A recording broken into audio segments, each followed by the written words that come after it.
What if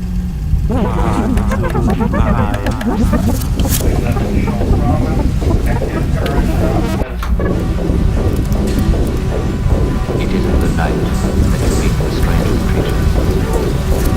He looked out the window, all the light, the stars.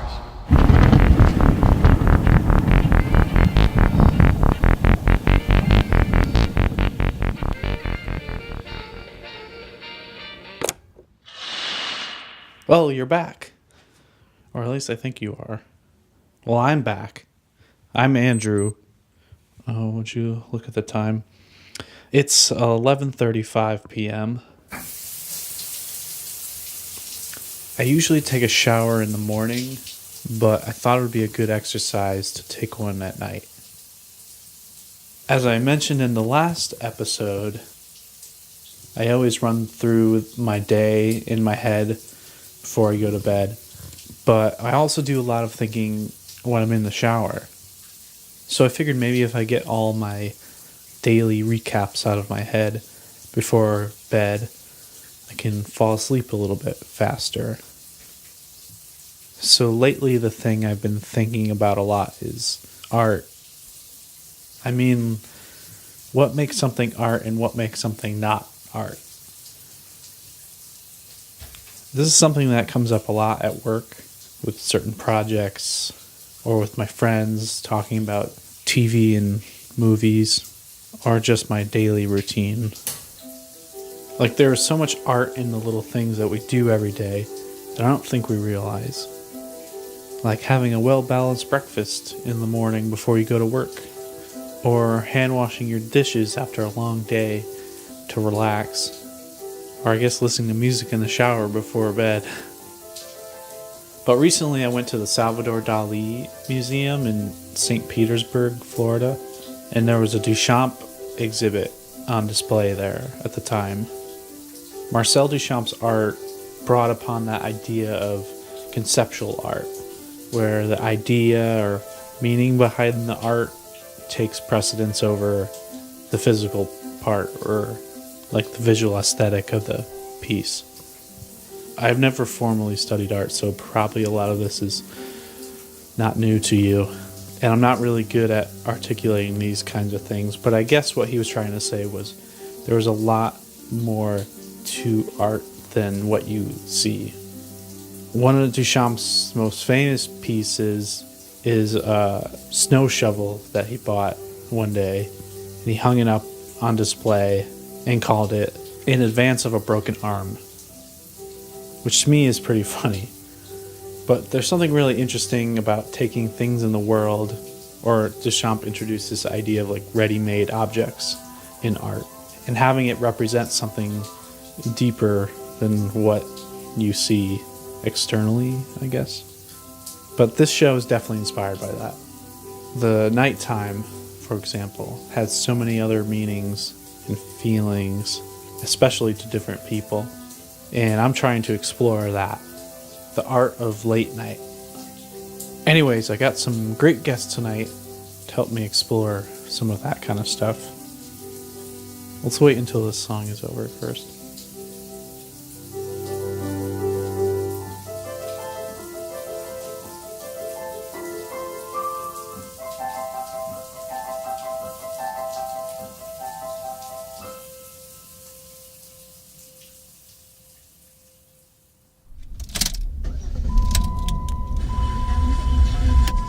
Hi. Name? I don't know your name. This is the first time we've met. Not my name, your name. Oh, Ted Johnson. Occupation? I was hoping you could tell me. That's why I came to your employment agency. What do you do now? I work for Sandy's of Wolfton. I see. Only I don't work. You don't? I'll explain. Yes, I think you'd better. I sell appliances for Sandy's of Wolfton, only they're so popular they practically sell themselves. Oh, I know. I bought mine there. It's terrific. Only I don't recall seeing you there. Sandy's has all the great brand names, and that's why I'd like to change jobs. Do something where I'm more visible, not the brand names. This is your lucky day. I've got just the job where all eyes will be on you. What is it? What is A knife-throwing act with a circus. See, I don't know if I could learn to throw a knife. No, you don't have to. Oh. You'll be the target. Oh, I don't think I'm cut out for that line of work. So maybe I'll just go back to Sandy Zabulka and not work at selling appliances and TVs, stereos, and Next. VCRs and stuff. Sandy Zabulka at 590 Wolcott Road.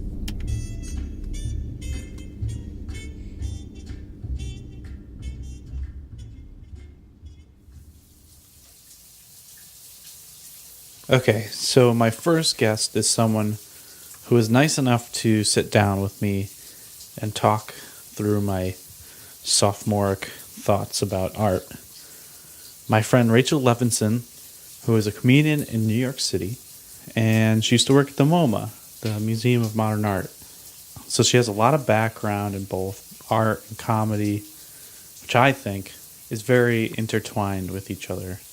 We get into this in the interview, so I'll just play that now. All right, I'm here with Rachel Levinson. Hi. Hi. I was thinking a lot about art, as I told you before, and I realized that you are like one of the perfect people to talk about this with. Because A, you are an art enthusiast, Yes. correct? Yes. Correct. You used to work at the MoMA. Correct. And In so, a non-art capacity, but my art passion helped me get the job you're just immersed in it all the Yes. time. So, forever. yeah. And also, you are a comedian. Sure. Sure? Yeah, I am. Yeah, you are.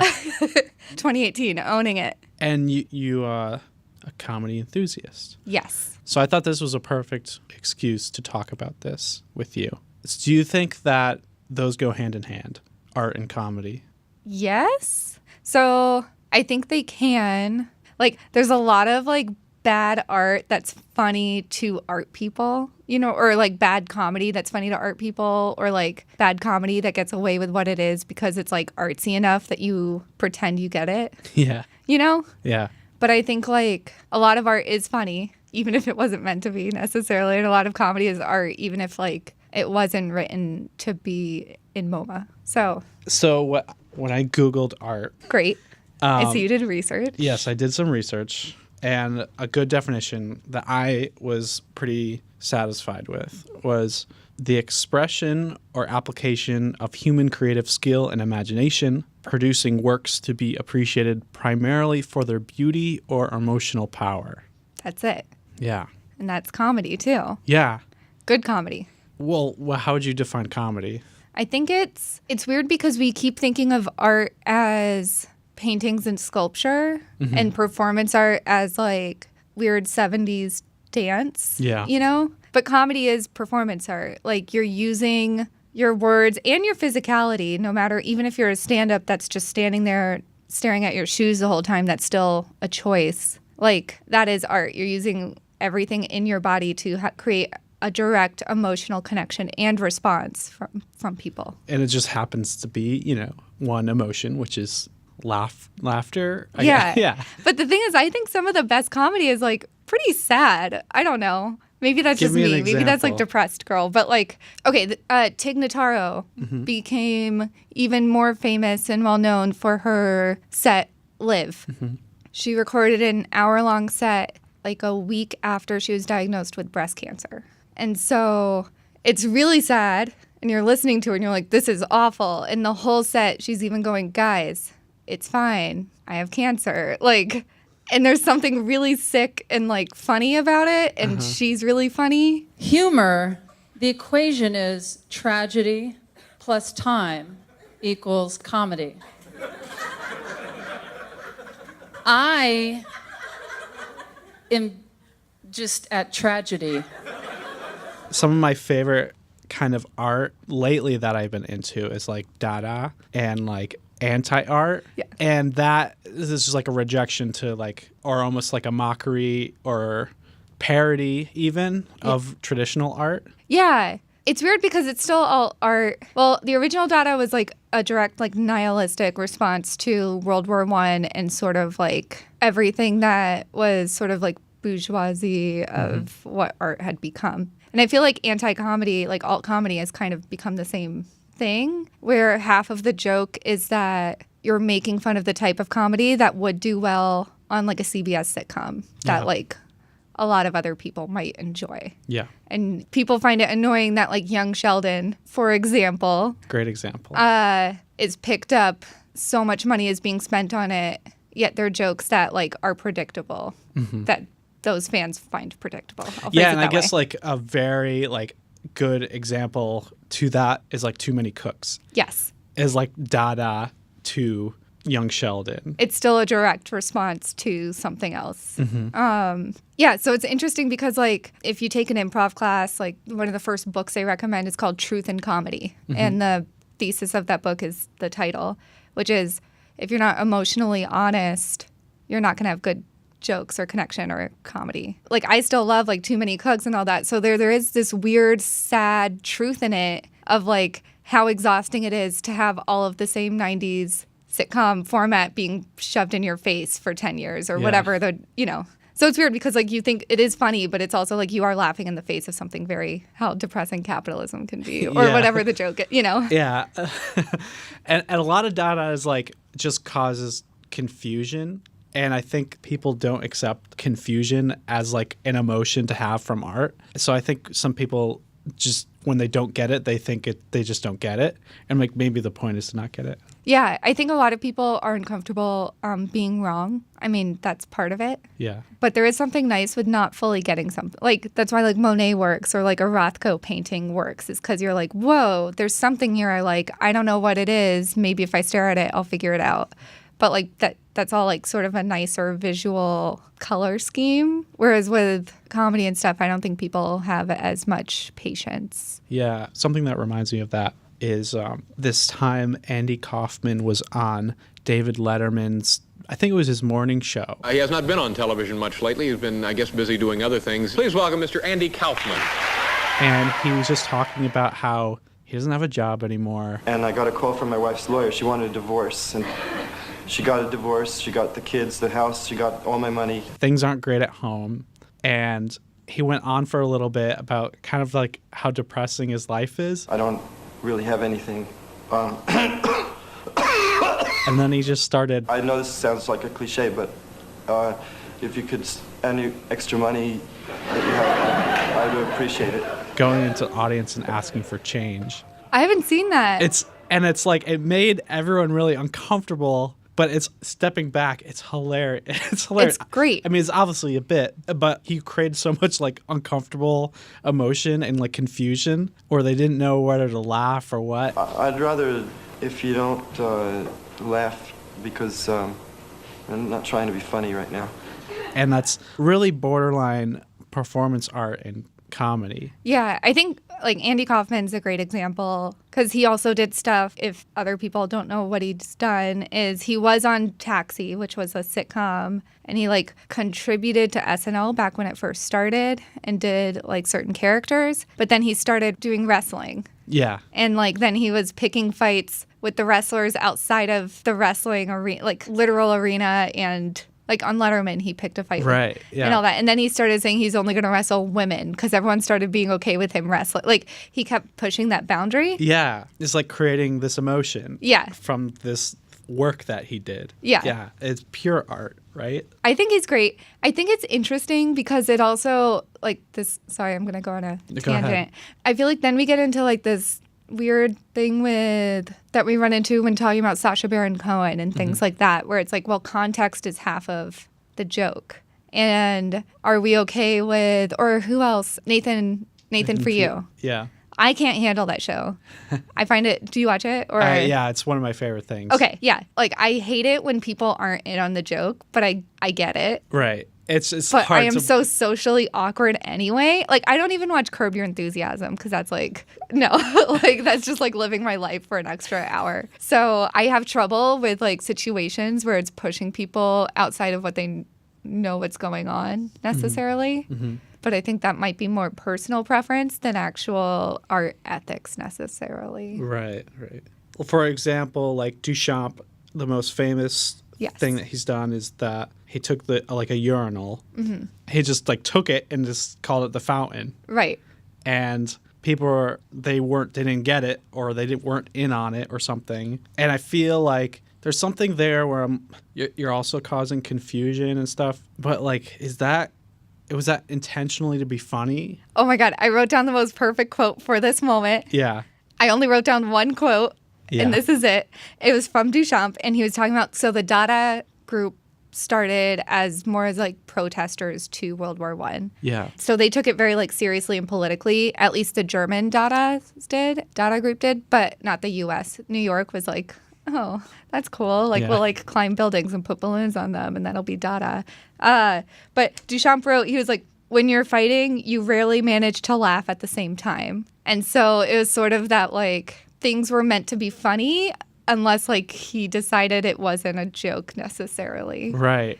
Which is really weird. Like I found it to be a weird quote because he's so much about like reproductions and ready-made and sort of like literally putting a toilet on its side sort of thing and things like that. But then he's stating that you can't be funny and productive at the same time. That's so interesting. And like drawing a mustache on the Mona Lisa is hilarious. I've done it before without even knowing that he's done it before. Okay, sure. I have a video that I made in like 2011. And like in the video, I draw a mustache on the Mona Lisa and it was for comedy. But he did it, and what would he even consider that to be a joke, or it was kind of like more criticism or mockery of formal art? I guess that we look at it as both. Yeah. But the thing is, like, okay, this is where I get beyond my research and my knowledge of, I think comedy has been so mainstream now. Whereas even like you watch Marvelous Mrs. Maisel or something, but they're very clear at stating like there's the artists that do comedy and you are a comic, and that is not something that's everyone does. It's like a fun, specific thing. And I guess a lot of people still view it that way. Maybe I just don't. But I think like back then it wasn't thought of that you could be funny and be doing something serious. Whereas now we're so used to like stand-ups being almost a like pundit. Yeah. And like being very eloquent, unlike me. And like we turn to them as like the truth tellers now. And so I don't think back then it was like if you're either an artist or you're a clown. There isn't some weird in between. Yeah. That's the thing with Duchamp too, was it didn't matter what his intention was with the fountain, or I don't know how to say it, but it's LHOOQ. That's the Mona Lisa piece. Right. Yeah. But like the intention behind that, whether he was like, I am just a trickster who's going to make you laugh, or it's like, this is serious, I am going to upturn the entire art establishment. He kind of did both. So Yeah. I think a lot of people, they don't want to talk about their art because they want it to exist by itself. I think David Lynch does that a lot, almost exclusively. Yeah, because I was thinking about that too, is there's a lot of Twin Peaks where you're like, this is rhythmically timed as a joke. Yeah. Is this a joke? Yeah. The great thing about, especially Twin Peaks, the return, a lot of his stuff he puts in doesn't necessarily have a meaning to it. And it's supposed to be interpreted differently for each person. So it relates to them more and it gives their specific emotion that they want. Like this could be comedy for one person and it could be just like a thought-provoking idea in another person. You know? Yeah. I got into an argument with a friend. I didn't finish the whole series just because I don't do well with violence and it kept ramping up anyway.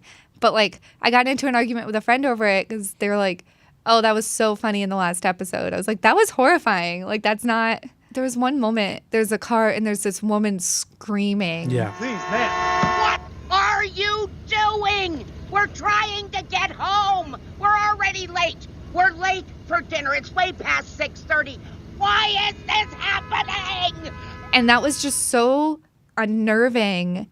It stuck with me. And there's no context for it. I don't think it really returns like that much. It's just this moment that you're already sort of shaken up, and then it just was so good at, I guess, like the comedy, like heightening. I saw that gun go shooting out the window.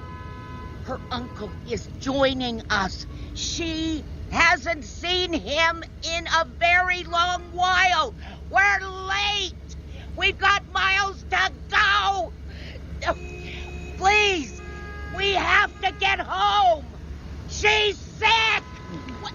No. I mean, it made me feel something, and that was like its intention. Right.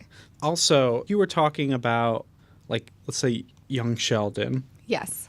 A bad sitcom. Which I haven't watched, so yeah. I shouldn't be talking. Sure. However. How... I did watch the commercials a lot. Yeah. There's something artful about something like a bad piece of media. Like, in a really obvious one is The Room. Yes. So maybe its intention was not to be funny, but... It is. Yeah. Hi. Can I help you? Yeah, can I have a dozen red roses, please? Oh, hi, Johnny. I didn't know it was you. Here you go. That's me. How much is it? It'll be $18. Here you go. Keep the change. Hi, doggy. You're my favorite customer. Thanks a lot. Bye. Bye-bye. And that is just like such an artful film because of how bad it is. I think it's that confusion again. Yeah. It's that, like, we don't know how to handle... Because a lot of it is nervous laughter. Like, I think, at least for me, is it's like, how does this human that's written to appear on this screen, how does this function? How does this work? And it's like so disorienting that you're just like, this is funny, I guess. Like, I don't know. I feel like it's almost like you're just like, I got to land on this being funny because I can't comprehend it. Yeah. Well, Duchamp turning a urinal into a piece of art, is that the same as like a theater showing The Room? Interesting. I feel like, would you... I don't know. Because it's so weird because the intention behind it, you would argue, would make it different, right? Yeah. But, like, I really love the movie Wet Hot American Summer. And that's a parody of, like, summer teen movies. And I think it's a very well, like, David Wayne does amazing parodies. And parts of it are actively bad. It's cold. Yeah, I'm freezing. Do you want my sweatshirt? Do you mind? Okay, Coop, now I'm colder than I was before when I said I was cold. Do you want my flannel? Wow, this is cool. It's a really great shirt. I love it. It's my favorite shirt, so you're gonna have to give it back. Now? Yeah. There's a lot of continuity errors. Yeah. They overuse sound effects. I watched it for 10 minutes without realizing they have a fart commentary soundtrack that you can turn on. I was like, I don't remember this movie being so gassy. So I feel like that would be closer to what Duchamp was trying to do in terms of actively spending so much money within this establishment to make them participate in releasing and accepting and like distributing it. Yeah. Whereas I guess The Room, that seems to me more like outsider art. Okay. Because there's two different ways to look at art. Is you walk up to it, you go, I feel this, let me learn more about it. Oh, interesting. Or you do, like, you have the notebook like I have here, and you go, what am I about to see? Let me listen to 3 interviews with the artist. So that gets it with intention. But if the voice, because that's like with stand-up too, is if the artist's voice, if it conveys what they wanted to say, I guess that's all that matters. Yeah. Well, like an artist makes something, he or she feels this way. Right. Everyone else who views this art feels a different way. I feel like it's very clear what Tommy wanted to say, though. Yeah. You know what I mean? Yeah. Like, because there's no way you can make that without actively meaning to. Yeah, so you're saying, like, we didn't misunderstand the film. No. We knew it was, like, made to be that way. Yes. And he made it without it being a comedy. And we find it funny. Yes. So, yeah. But if it was a comedy and we didn't know. Yeah, I don't. Yeah. I guess it doesn't matter, right? Like. Yeah, like watch. It's however we. That's the big thing. It's however the audience interprets it. It's the way is what matters. Okay. So something that I'm really intrigued by is bizarre fast food items. I remember when Friendly's came out with a bacon cheeseburger soup. Oh. And I just thought that was just weird, and I just had to try it. And things that come out like the Taco Bell, the chicken shell. Yeah, Taco Bell when they came out with a fried chicken as the shell. Yeah. Taco. Sorry, I assumed everyone would remember that. That to me is art. And interesting. That evokes so much emotion for me. Like, this is something that I haven't seen before. Why? It's like confusion, like curiosity, and then like I want to eat it. Is that how you quantify it? You want to eat all the art you like? I think art, like food, is one of the purest forms of art, I think. Oh my God. You view Taco Bell nacho fries as art. Yes. And the Whopper that had the black bun. Ugh, I hate that thing so much. It made people do something. It made people feel a certain way. Yeah. The Szechuan sauce was... But was that... Okay, so then...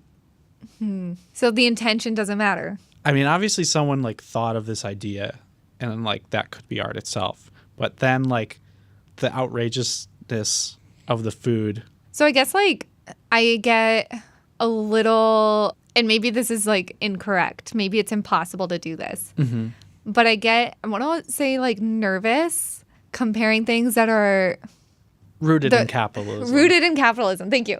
Like, because it's weird. Like, you know, that is like, it's like, how are we going to get engagement? Yeah. However, when I write a tweet, I'm not writing it because that's like I'm not tweeting for myself. Otherwise, I just keep a journal. Yeah. You know, like I'm doing it because I want likes. If I go on stage to tell a joke, like I want your laughter. I want to catch it. Mm-hmm.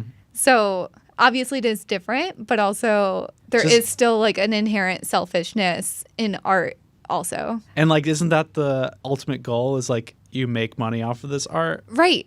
I dream of the day that I like can pay my rent with comedy. However, I'm also here going, oh, the like Szechuan sauce campaign is bullshit. So I don't know. My brain's like imploding right now. The KFC Double Down, I think, was like the product that it started it all. I think we were at a point, it was post Super Size Me. Everyone was thinking a little bit of how fast food is very unhealthy for you. And McDonald's started posting like how much calories are in each things. And KFC went the other way and was like, here's a sandwich where the bun is 2 pieces of chicken and the meat is bacon. And they made a lot of money from it. I mean, I assume it was like a big news thing. Because they were selling it for a while. It wasn't just like a limited. Also, like if Damien Hirst was like, hey, I have a new restaurant pop up. It's selling a sandwich where the bread is chicken. We would be like, that's like the most heavy-handed Banksy shit. Yeah. You know? Like, yeah. And it's the sincerity that like makes us decide. I mean, someone made that up somewhere. It's the room of food. Yeah. How about just like the craze itself of like crazy fast food items? Can a trend be art? Because I feel like fast food, it's kind of like a meme approach, right? So it's, can we create this wave and see what comes out of it? So I guess yes, because this is what Mad Men's about, right? Like, yeah, I guess. Yeah, just because it's making a company money and made to take your money doesn't change the fact that it's someone who's very good at understanding human emotion working to manipulate that. Yeah. I mean, like when IKEA sells photos and paintings, someone made those. It is art. Yeah. We're just being snobby about it because there's like 30 of it right in front of you. Yeah, yeah. And you can afford it. I think it's about time to move to the next segment, a game that I call Is It Art? I'm so excited. So I'm going to list a few things, and you will give me yes or no if it's art. Okay, great. Only yes or no. If you feel compelled to explain yourself, then by all means. Okay. I'll start off easy. Great. Duchamp's The Fountain. Art. The Fearless Girl Statue. Oh, I walked by that earlier. Art. None Pizza Left Beef. Art. The Boston Red Sox. As an idea or the people? Like, is it like the group of... I haven't really thought about it. You got to think about it. I wanted to see your interpretation of it. Not art. The movie The Cable Guy. Art. The Double Down KFC sandwich. I know you think you convinced me otherwise, but not art. A meme an older relative posted on Facebook. Art. An anthill. The anthill itself? Or am I watching a video of the anthill? The anthill itself. Not art. Infowars. Art. Times Square. Art. A rainbow bagel. It's art because I made that face. What face was that for the listeners? Oh, pure frustration and my eye twitched. That was an emotion. Yeah, I know. Then I was like, okay. Street lamps. Art. The Titanic hitting an iceberg and sinking. In real life. Yes. Not art. 50 Shades of Grey. Art. A hot dog cart. Art. But only the ones that have the neon sign, you know, the LED signs. Yeah. An eye exam. The chart or the exam itself? The exam. Oh. I keep giving you outs. That way, I don't think it's art. A label on a water bottle. Art. The water bottle. Art. Salmon. On a plate or in a river? The animal. The animal. Not art. Human emotion itself. Ugh, I'm going to say not art. Religion. As a concept? Mm. That was such a non-answer. I'm so angry right now. This is art. I'm going to say not art. The Pope Mobile. Art because I said it is. And the Hamdog. What's that? It's like this. It's a hot dog hamburger hybrid. Oh, art. Yeah. I've seen. Yeah, great. That's interesting. I said the double down isn't art, but that's art. Yeah, why is that? Because I answered out of anger for the first one. Sorry, it's turning into therapy now. Thank you, Rachel, for being on the show. Thank you so much for having me. I will continue to ponder what art is. That's what I do every day. Yeah. And I'll never have an answer, just as shown on my ramblings. And that is art just itself. Now. Thank you. I'll take it. Being able to talk with someone about this out loud was very helpful. I know most of my thinking is something that people have been pondering for a long time and written books on and taught classes on, but I guess I really wanted you to understand where I'm coming from with the design of the show. So I mentioned something to Rachel called the Hamdog, the hot dog hamburger hybrid. My initial reaction to first hearing about the Hamdog was joy, excitement, curiosity, very much the emotions I feel when I see a piece of art I thoroughly enjoy. So, my next guest is Mark Murray, the creator of the Hamdog. I actually asked him what his title was before the interview, and that's what he said, creator. So, is the Hamdog art? I think so. I recorded this interview a while ago during the development of this show, so I have to admit I was not as comfortable behind the microphone as I would have liked to be. I think you can tell by how loud I'm talking in the interview. Is that what I was going to say? Yeah, I think. I'm going to play that interview for you here. Well, let's wait for this song to finish.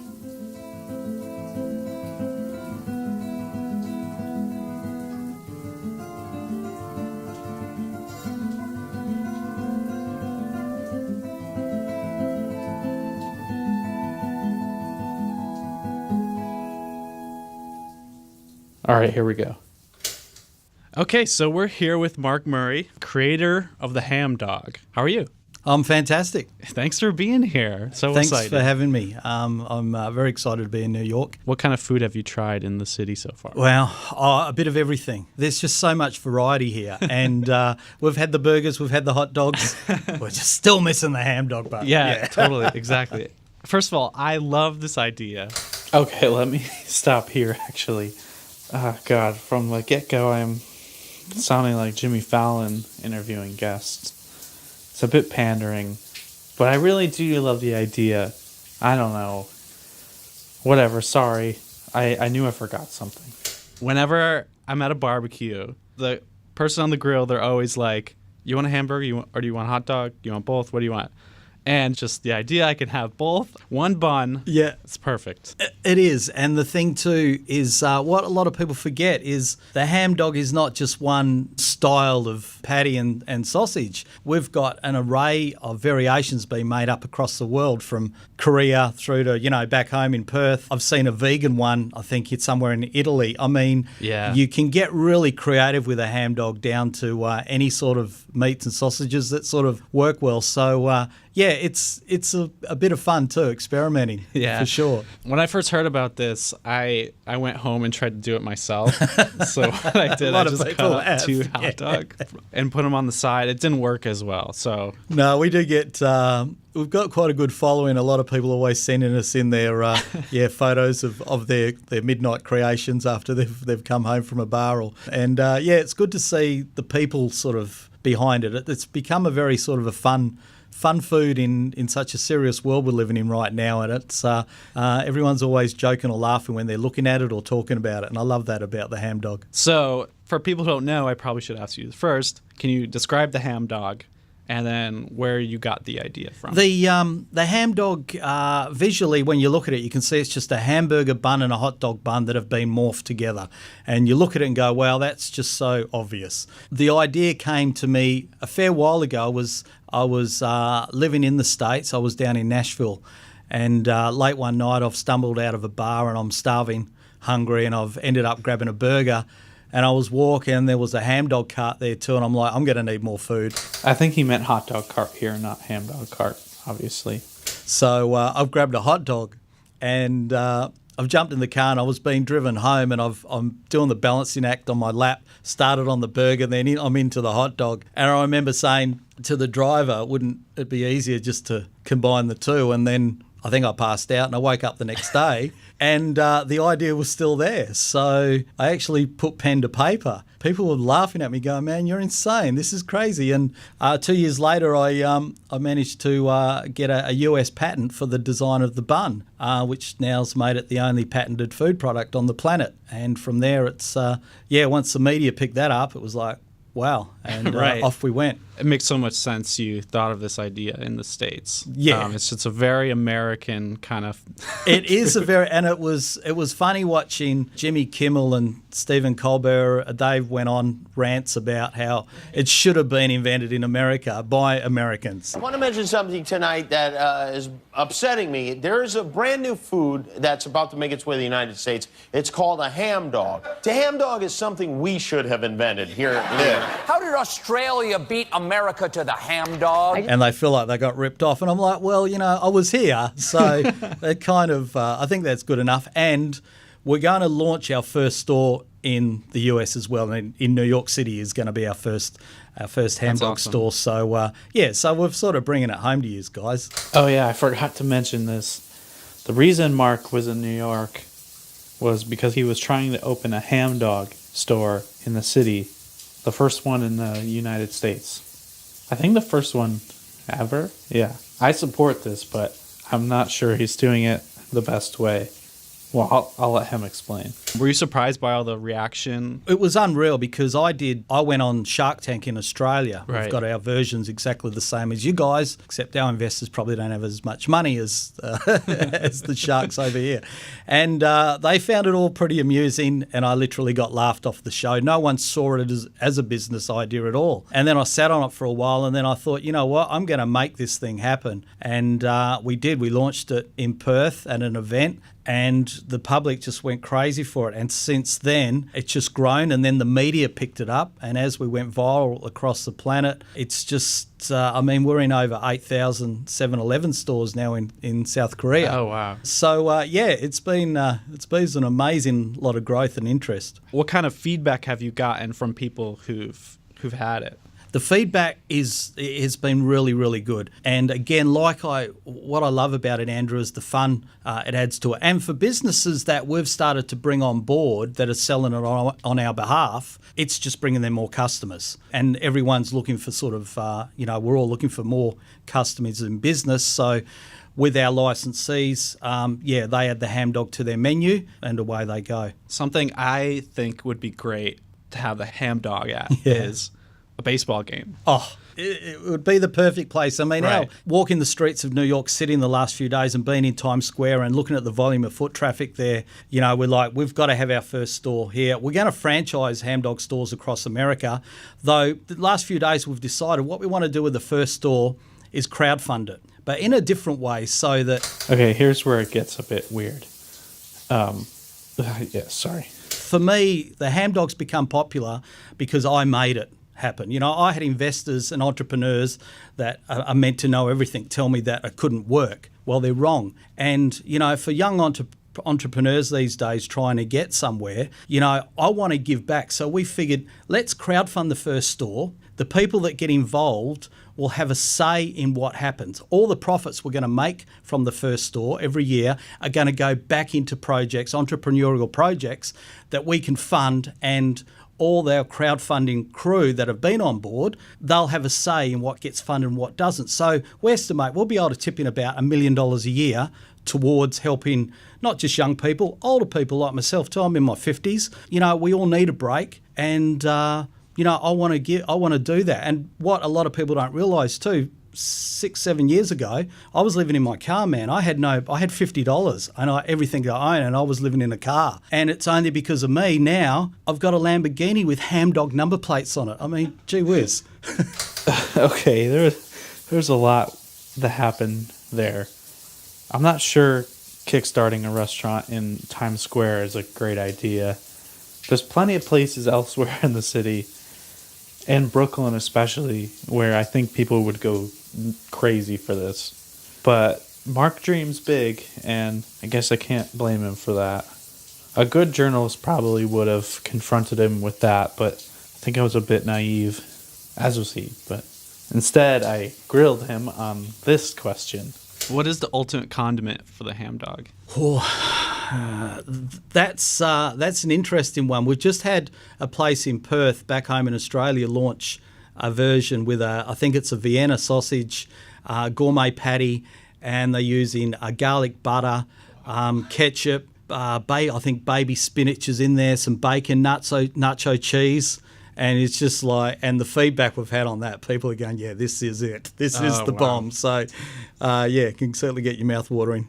Is there anything else I didn't ask you about the Hamdog? Not really. I think for the Hamdog now, I think it's full steam ahead, and we're lucky. We've got another fortunate thing for us too. The trademark, the word Hamdog too, I own in America, so that's a bonus for us. We've continued our IP protection now has sort of reached globally. You know, in the UK, we've got design registrations there, trademarks, same back in Australia. So the good thing about where we're situated is we offer a lot of protection for ourselves and everyone else that's involved, that we've got something that no one else can copy. And don't get me wrong, there's people out there that think it shouldn't be copied. I should be arrested for inventing it. And then other comments, you know, people have been referred to as a hero on Good Morning America. So I don't know. I'm going to take the hero status. So where can people go to stay updated on this? I think like everything these days, Facebook, follow our Facebook page, and you'll see exactly what's going on. And there's going to be a lot happening very quickly. I think we'll look at launching the crowdfunding through Kickstarter in the next 3 or 4 days. So you may be wondering, if this interview is old, what happened to the Kickstarter? Well, the Kickstarter not only failed, but I believe it was canceled before the time ran out on it. Why did he cancel it early? It wasn't even close to reaching the goal, but what did he have to lose, right? Thanks so much, Mark. Thanks for having me, Andrew, and thanks for having us in New York City. I love it. And the people. Cheers.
So yeah, Mark's creation is definitely something. I mean, he said it himself. It made people feel a bunch of different ways. I'd call that art. I mean, trying to fund a Kickstarter for a restaurant in Times Square for a ridiculous fast food project, that's performance art, right? And he's tried other things since then. A few months ago, he launched a Hamdog coin, which, as you can guess, is a cryptocurrency based around the Hamdog. I still don't really know what that means. Last time I checked, he was still adamant about opening a Hamdog shop in New York City. So only time will tell. But you gotta appreciate a good old-fashioned midnight creation. That's what this is. So I'm gonna say that art can mean different things for different people. I guess that's something you could have guessed, but I don't know. Rachel didn't think the KFC Double Down was art. The art director at work doesn't think that what he works on is art. Maybe the person listening to this doesn't think this is art. You know, I'm just recording this show in a bathroom. But I hope this episode made you think a little bit more about art, at least. And I hope it inspires some creativity. Well, I think that's it for me tonight. I'm going to go to bed. Thanks for listening. Music for this episode was by 12H08, which you can find on YouTube. And I'll let them finish off the show with a cover of a Fleet Foxes song. Here's Blue Spotted Tail. Good night.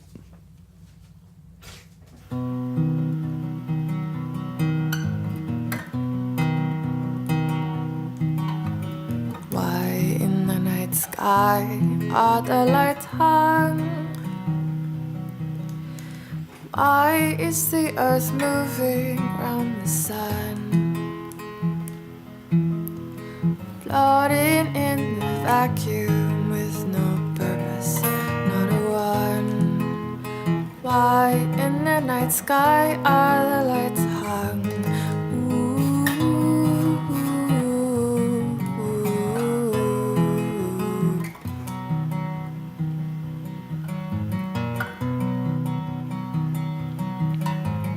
Why is life made only for to end?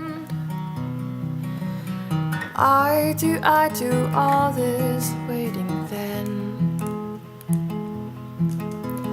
Why this frightened part of me that's fated to pretend? Why is life made only for to end?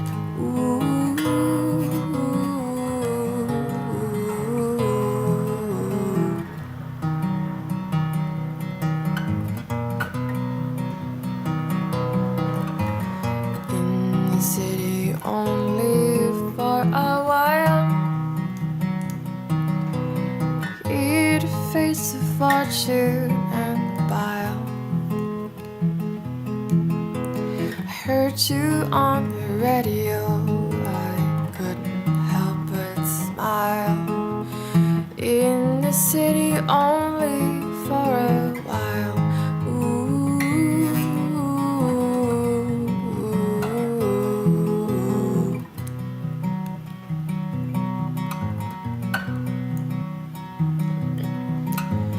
Why in the night sky are the lights hung?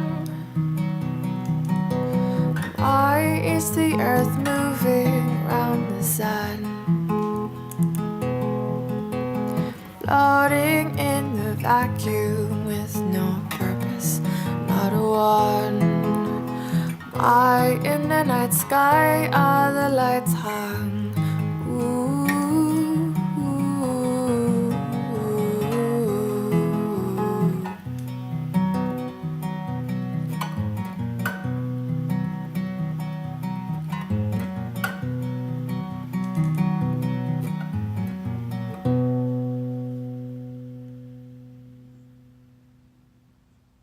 This episode is brought to you by PlayAPod, the best cross-platform podcast app for iOS and Android. Just visit playapod.com and download